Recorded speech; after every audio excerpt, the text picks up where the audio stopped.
All right, hey everybody, welcome back to the channel. This is Rob at Smirking Gun Reviews. We're back with more Deadly Class. We're at Season 1, Episode 3. It is called Snake Pit. So full spoilers if you haven't seen the episode. It just finished about a couple minutes ago. Damn, the show's got a lot of moving parts right now. This is our hazing school dance episode with so many things that I don't even know if I'm going to be able to remember everything that happened in this. Because we got like the beginning, we got the animated comic book story going on where it's clearly the guy from the end of last episode talking about, look, I had a commenter say that he didn't have sex with those pigs, but with what he's talking about, about dogs in this little... It sounds like he has more than a friendly relationship with animals going on. It also shows in this scene that he's been kind of whooping on Marcus a little bit here. Speaking of, and Marcus looks like he has some kind of really crazy looking bomb in his hands, and that's all we get for that part of the story. So first they whet your appetite on that. They get you to want to know more about that, and then they give you nothing in the rest of the episode that has to do with that storyline. But again, this is kind of about, I would say the main thing in this episode is about knowing who your friends really are. In more ways than one, because Henry Rollins' character, the poison class teacher, who's finally making a stand with the teacher, Master Lin, played by Benedict Wong,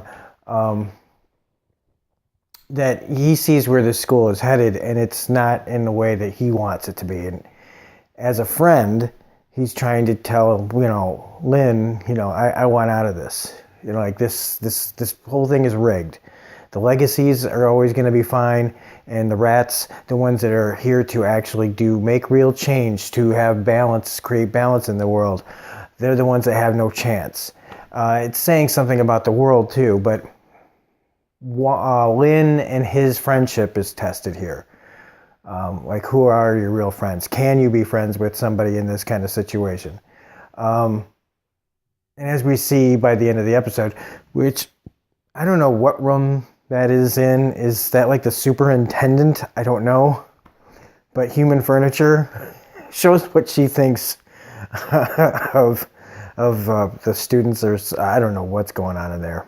But these bylaws that they have won't allow them to just let the poison teacher here just get away. But Lin shows his true side to himself, even though he does try to kill him.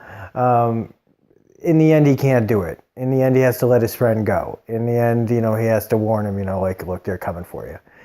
But Henry Rollins' character has the right idea. I mean, the school has started to make balance, and instead it just became a place for rich people to stay rich and powerful and keeping everybody else down, when this was supposed to be about balance. Kind of like Assassin's Creed in a way, like the way that they think about things with the Templars and the Assassins.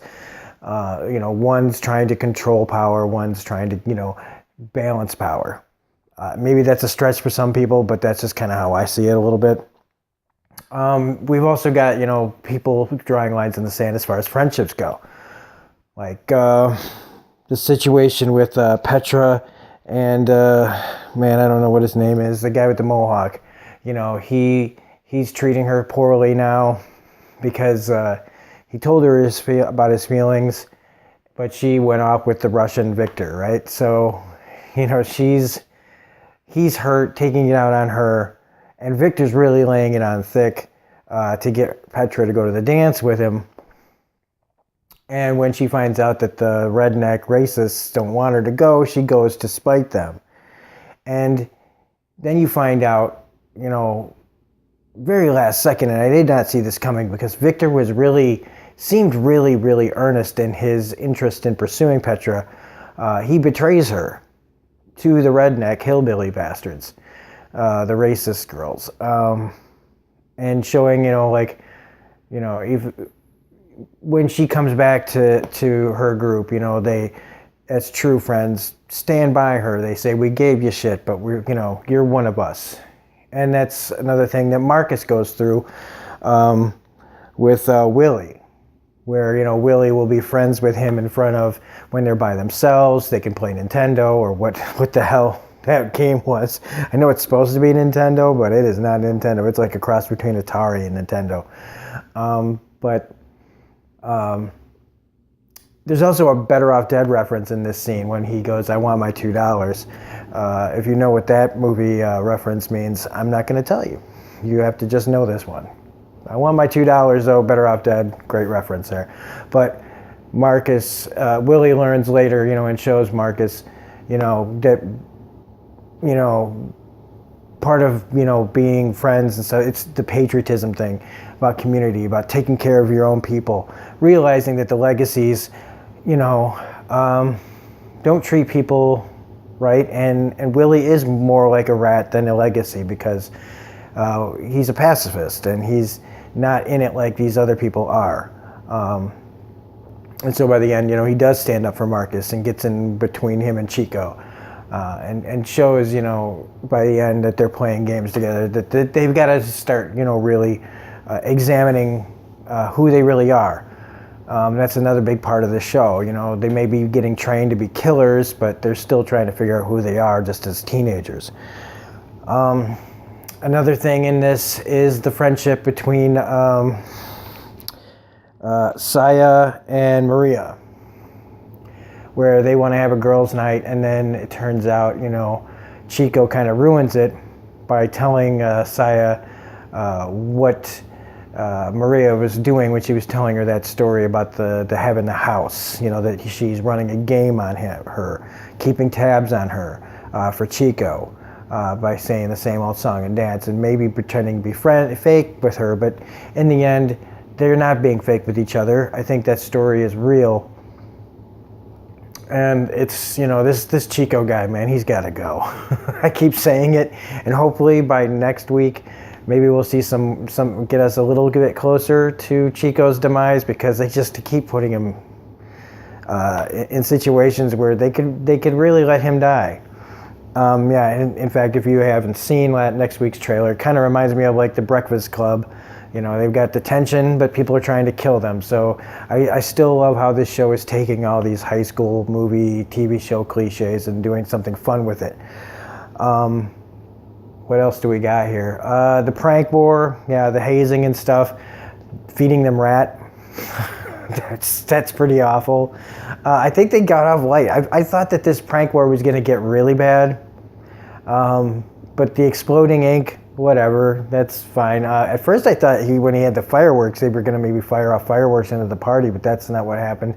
And then, the blow dart thing's cool, but we didn't get any really cool visuals. We just have them all, kind of yelling and screaming, except for Victor, who's talking about the Baba Yaga, which keeps coming up in a lot of different things, this Baba Yaga thing. I think it's brought up in Ant-Man and the Wasp, too.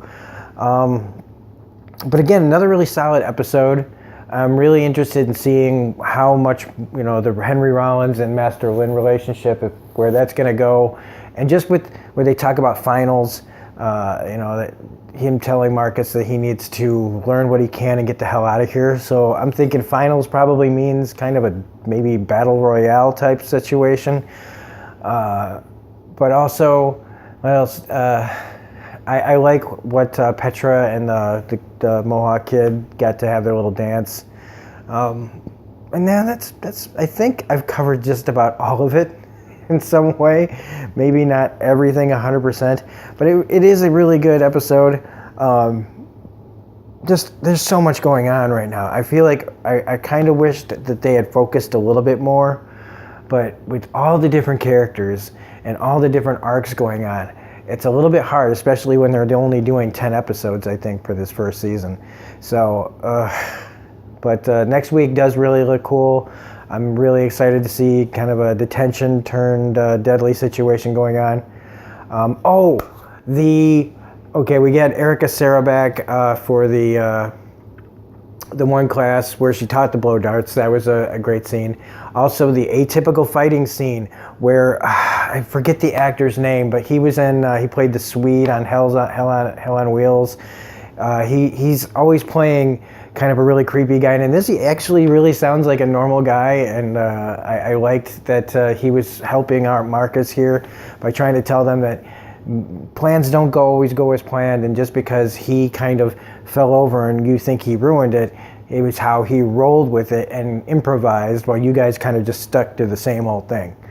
So anyway, that's it for this week. It's already over. I can't wait for next week. I really look forward to this. I still can't believe how much I look forward to this. So anyway, that's it for this review. If you liked it, please hit the like button, comment, share, subscribe, all that jazz. Like I've said on other videos, we hit 500 subscribers, so I just want to thank everybody that's subscribed for watching this, and all the support on all my videos that I get. 500 subscribers means the world to me. It's just another great step in an upwards projection, and maybe by this time next year we'll be at 1,000. So anyway, this is Robert Smirking Gun Reviews saying thank you so much again, and we'll see you next time. Bye.